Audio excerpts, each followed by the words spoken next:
पुढच्या बातमीकडे केतन अगरवाल हत्या प्रकरणामध्ये आज नेमकी काय अपडेट आली आहे पाहूयात।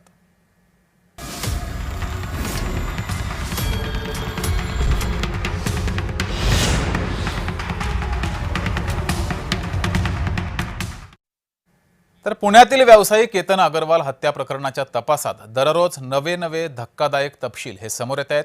या प्रकरणातील मुख्य आरोपी सिया गोयल आणि चेतन चौधरी यांनी प्रत्यक्ष घटना घडण्यापूर्वी पुण्यातील एका टेकडीवर केतनला कड्यावरून ढकलण्याचा सराव केल्याचा दावा पोलिसांनी केला। तपासाचा भाग म्हणून पोलिसांनी सिया गोयलला त्या कथित सरावाच्या ठिकाणी नेऊन घटनाक्रमाची पडताळणी केली। पोलिसांच्या माहितीनुसार पुण्यातील लुल्लानगर परिसरातील एका टेकडीवर दोन्ही आरोपींनी हत्येचा कथित रिहर्सल केली होती। त्या ठिकाणी सियानं पोलिसांना कथित सरावाचे ठिकाण दाखवलं। तपास अधिक बळकट करण्यासाठी या ठिकाणाचा पंचनामा करण्यात आला असून घटनाक्रमाची जुळवाजुळव सुरू आहे। दरम्यान तपास पथकानं सिया गोयलला तिच्या पुण्यातील राहत्या घरीही नेलं। सुमारे 1.5 तास चाललेल्या झडतीदरम्यान पोलिसांनी 18 जून रोजी म्हणजेच केतन अगरवाल यांच्या मृत्यूच्या दिवशी सियानं परिधान केलेले कथित कपडे जप्त केले।